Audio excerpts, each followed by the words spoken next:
अस्सलाम वालेकुम। अभी मैं बात करने वाला हूँ कि मुख्तार अंसारी माफिया थे या मसीहा थे। जैसे ही मुख्तार अंसारी की खबर ये मिली कि मुख्तार अंसारी का कस्टडी में उनका देहांत हो गया, तमाम सियासी पार्टियों ने ट्वीट करना शुरू कर दिया। कुछ लोगों ने आरोप लगाना शुरू कर दिया कि मुख्तार अंसारी एक नॉर्मल मौत नहीं थी बल्कि हत्या की गई थी।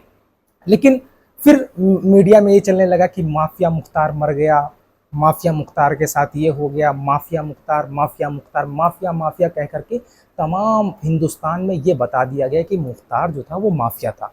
लेकिन असल हकीकत कुछ और थी। सोशल मीडिया पर अगर हम जा कर के देखें, तमाम यूट्यूबर्स को देखें जो लोग यूट्यूब चैनल चलाते हैं, वो ये बताते हैं, जो गाजीपुर पूर्वांचल के क्षेत्रों के लोगों से बात की और पता ये लगाया कि क्या मुख्तार सच में माफिया था या मसीहा था।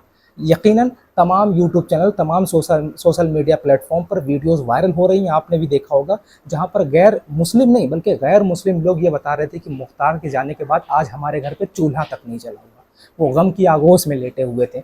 अब लेकिन जब मुख्तार अंसारी की मौत की खबर तमाम शासन और प्रशासन की तरफ से जो है वो हिंदुस्तान के तमाम चैनलों पर जब चलने लगी, जब प्रशासन ने ये बता दिया कि मुख्तार जो है इस दुनिया में अब नहीं रहे, तब सियासत गर्मा गई। सियासत जैसे ही मुख्तार अंसारी की खबर सुनते हैं, सबसे पहले अगर किसी का ट्वीट आता है तो समाजवादी पार्टी के मुखिया अखिलेश यादव की तरफ से एक ट्वीट आता है, शोक संवेदनाएं व्यक्त करते हैं। अब भाई समाजवादी पार्टी के ट्वीट के बाद अखिलेश भैया ने जब ट्वीट किया तो मायावती कहाँ पीछे रहने वाली थी, मायावती ने भी ट्वीट कर दिया और आरोप लगा दिया, और राहुल भैया भी पीछे रहने वाले नहीं थे। क्योंकि मैं बता दूं कि इन्होंने ट्वीट क्यों किया था, क्योंकि पूर्वांचल में, क्योंकि चुनाव 2024 का चुनाव सर पर है, पूर्वांचल में अगर किसी किसी का दबदबा है, ये नहीं कि वो माफिया है, दबदबा यानी जिसकी अगर पहचान है, जिसने मुख्तार के मुंह से, उनके शब्द से ये निकल जाए कि मुख्तार अगर कह दे कि फला पार्टी को वोट दे, तो तमाम जो पूर्वांचल के क्षेत्र की जनता हो, चाहे वो हिंदू हो, चाहे वो दलित हो, चाहे वो मुस्लिम हो, अगर किसी को वोट देगी तो मुख्तार ने जिसे कहा उसे वोट मिलेगा। तो मुस्लिम कौम में मुख्तार अंसारी साहब का दबदबा था, और उसी दबदबा को मद्देनजर रखते हुए तमाम सियासी पार्टियों ने ट्वीट करना शुरू कर दिया, तमाम अपने बयानात जारी करना शुरू कर दिया। लेकिन किसी की हिम्मत नहीं पड़ी कि मुख्तार अंसारी के घर जाया जाए और पुरसा पेश किया जाए और ताज़ियत पेश किया जाए। किसी की हिम्मत नहीं पड़ी है, क्योंकि उत्तर प्रदेश में इस वक्त जो है वो सरकार हुकूमत भाजपा की है, और भाजपा की हुकूमत मुख्तार अंसारी, भाजपा की ही हुकूमत में मुख्तार अंसारी इस वक्त जेल में थे। इन्हें डर लग रहा था कि कहीं हम ना किनारे हो जाएं, इसलिए इनको डर सता रहा था। लखनऊ से गाजीपुर की दूरी बहुत ज़्यादा नहीं है, लेकिन मैं बता दूं हैदराबाद से गाजीपुर की दूरी लगभग 1400 किलोमीटर है। जैसे ही एमआईएम प्रमुख असद ओवैसी जैसे ही मुख्तार अंसारी के घर पहुंचे, अब इनके खेमों में खलबली मच गई।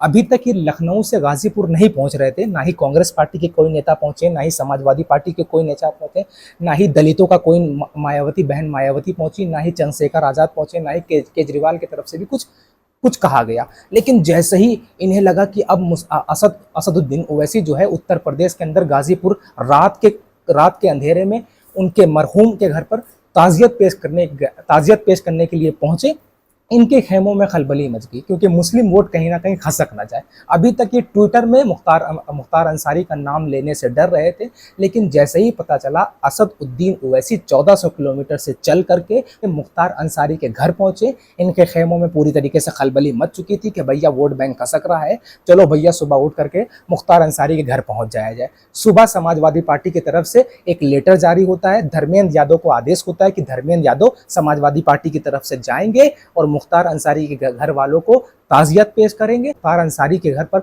सुबह धर्मेंद्र यादव सुबह सुबह उठे और पहुंच गए, ताज़ियत पेश की। ताज़ियत पेश करने के बाद वो भैया राजनीति के मूड में बिल्कुल थे, उन्होंने मीडिया से मुखातिब हुए, और मीडिया से मुखातिब होने के बाद मुख्तार अंसारी की कब्र पर भी पहुंच करके फूल पोसी की। तो समझ रहे हैं मुसलमानों, ये सियासी चाल जो है, सियासी आंकड़े कहां तक पहुंच गए। अभी तक लखनऊ से गाजीपुर नहीं पहुंच रहे थे, लेकिन जब मुसलमानों का सही मसीहा, मुसलमानों का सही रहनुमा, मुसलमानों का 1% भी वोट ना पाने वाला शख्स, मुसलमानों का 100% मुद्दा उठाने वाला शख्स, 1% भी वोट मुसलमानों का नहीं मिलता, लेकिन 100% अगर कोई मुसलमानों का मुद्दा उठाता है पार्लियामेंट में, विधानसभा में, या फिर मीडिया के सामने मुखरता से पेश आता है, वो असद ओवैसी है। जैसे ही असद ओवैसी ने अपने, क्योंकि हमें तो जाना था ना, असद ओवैसी साहब का अगर कोई रिश्ता है तो फ़कत ला इलाहा इल्लल्लाह का है। वो तो जाना था, वो हमारे घर की बात थी। लेकिन जैसे ही वो पहुंचे, इनकी पार्टियों में खलबली मच गई। इन्होंने जो है वो लेटर जारी किया और धर्मेंद्र यादव को भेज दिया। एक बड़े मजे की बात आई कि देर आए लेकिन दुरुस्त आए।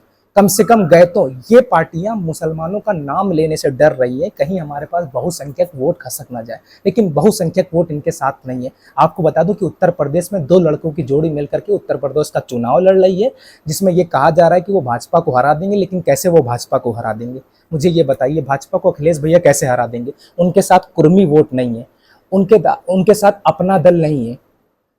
पल्लवी पटेल, पटेलों का वोट उनके साथ नहीं है, कुर्मी का वोट नहीं है उनके साथ, निषादों का वोट नहीं है। संजय निषाद भाजपा में है, निषाद पार्टी उनके साथ नहीं है।